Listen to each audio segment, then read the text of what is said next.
السلام عليكم ورحمة الله وبركاته. أهلا وسهلا بيكم حبايب قلبي، وحشتوني جدا جدا جدا.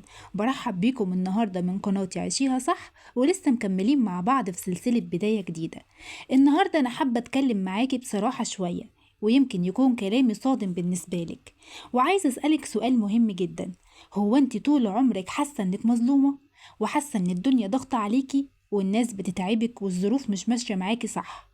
بس خليني أقولك حاجة، يمكن يكون السبب الحقيقي لتعبك مش الظروف ولا الناس ولا أي حاجة حواليكي. يمكن يكون السبب الحقيقي هو انتي. طب انتي عارفة ليه أنا بقولك كده؟ لأن ساعات احنا بنكون أكبر عدو لنفسنا من غير ما ناخد بالنا. طب ازاي بنكون سبب تعبنا؟ رقم واحد، من طريقة كلامنا مع نفسنا.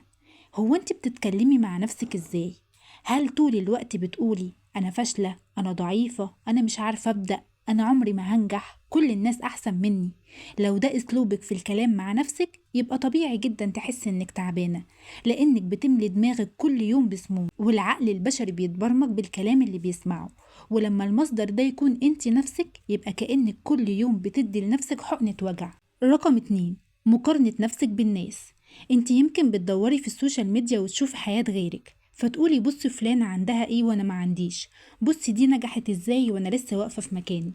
والمشكلة مش في المقارنة نفسها، المشكلة انك بتخليها تسرق فرحتك بالحاجات الصغيرة اللي عندك. والمشكلة الأكبر انك مش مقتنع، انك مش شايفة الصورة كاملة. انت شايفة جزء من الصورة، جزء من الفرحة، جزء من الحياة. ما تعرفيش ايه اللي ورا الكواليس، ما تعرفيش الشخص اللي ظاهر لك الجزء المفرح من حياته، الجزء المحزن شكله عامل ازاي. رقم 3، إرضاء الناس على حساب نفسك. يمكن تعبك جاي من إنك عايشة حياتك علشان غيرك، تقولي لهم حاضر ونعم وماشي حتى لو انت مش قادرة، وتيجي على نفسك لدرجة إنك في الآخر تلاقي روحك فضيت، مش قادرة حتى تعيشي عشان نفسك. رقم 4، التسويف والكسل. ساعات احنا بنتعب نفسنا مش من كتر الشغل، لأ، لكن من كتر ما بنأجل. طول الوقت بكرة هبدأ، الأسبوع الجاي لما الظروف تتحسن، ونفضل قاعدين مكاننا ما بنتحركش. والنتيجة هي شعور بالذنب زائد ضغط زائد نفسية مضغوطة ومتوترة من غير سبب. طب ازاي تعرفي ان انت السبب الحقيقي لتعبك؟ هل بتحسي انك بتلومي الظروف طول الوقت؟ طيب عندك دايما احساس ان الناس كلها ضدك؟ طب كل يوم بتصحي من النوم محبطة حتى لو مفيش حاجة جديدة حصلت تستدعي ده؟ لو الإجابة هي يبقى لازم تقفي لحظة وتراجعي نفسك. ودلوقتي تعالي نشوف مع بعض خطوات نخرج بيها من الدايرة دي كلها. رقم 1، غيري طريقة كلامك مع نفسك. أول حاجة، وقفي جلد الذات وجربي تقولي جمل بسيطة زي أنا قادرة أكمل، أنا بتغير للأحسن، أنا استاهل أعيش في راحة، أنا استاهل أحقق أحلامي وأوصل لأهدافي. حتى لو في البداية أنت مش مصدقة ده، بس عقلك مع الاستمرار والتكرار هيصدق ده، بل بالعكس هيساعدك كمان إن أنت توصلي لكل حاجة بتردديها دايما.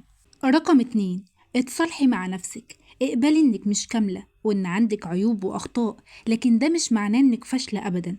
الانسان مش مطلوب منه الكمال، المطلوب منه انه يتعلم ويكبر ويصلح اخطائه. رقم 3، انتي الأول. يعني ايه انتي الأول؟ مش معنى كده انك تكوني أنانية، لكن لو فضلت تدي للناس طول الوقت من غير ما تدي لنفسك هتنهاري. لازم تلاقي وقتك الخاص، تقري، تكتبي، تلعبي رياضة، تخططي لحياتك، ترسمي أهدافك، حتى لو مجرد انك تقعدي شوية مع نفسك في هدوء. رقم 4، إنك تبني عادة صغيرة يومية. سيبك من الخطط الكبيرة الضخمة اللي بتخوف، ابدأي بحاجات بسيطة صغيرة، 10 دقايق مشي، 3 حاجات تكتبيهم كل يوم وتلتزمي بيهم إنك لازم تعمليهم خلال اليوم، شرب كمية مية كافية عشان تساعد جسمك على النشاط والحركة.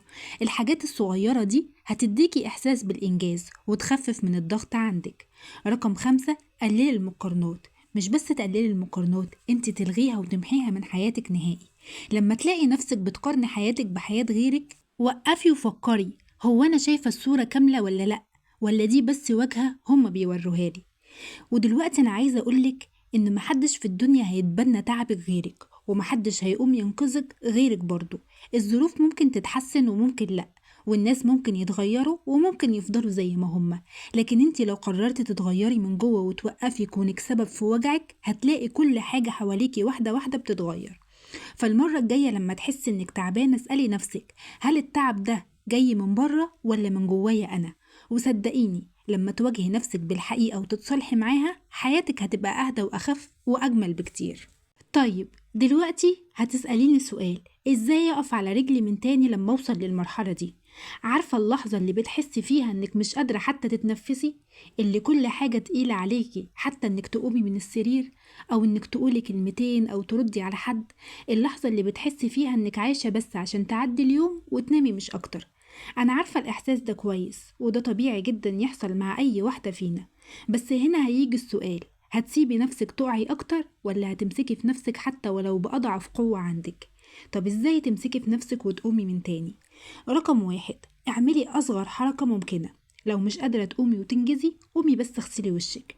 لو مش قادرة تكلمي حد، اكتبي كلمتين 3 جواكي فضفضي بيهم حتى لو على ورقة. مش قادرة تعملي حاجة كبيرة، اشربي كوباية مية، اعملي حاجة دافية، اقعدي مع نفسك في هدوء. الحاجات الصغيرة دي هي أول طوبة بترجعي تبني بيها نفسك من تاني. رقم 2، قسمي اليوم لخطوة بخطوة. ما تفكريش في بكرة أو الشهر الجاي، ركزي بس على اللحظة اللي انت فيها. قولي لنفسك أنا هبدأ دلوقتي وهعمل الخطوة دي، وبعدين سيبيه لبعدين. رقم 3، اتواصلي مع نفسك ومع ربنا.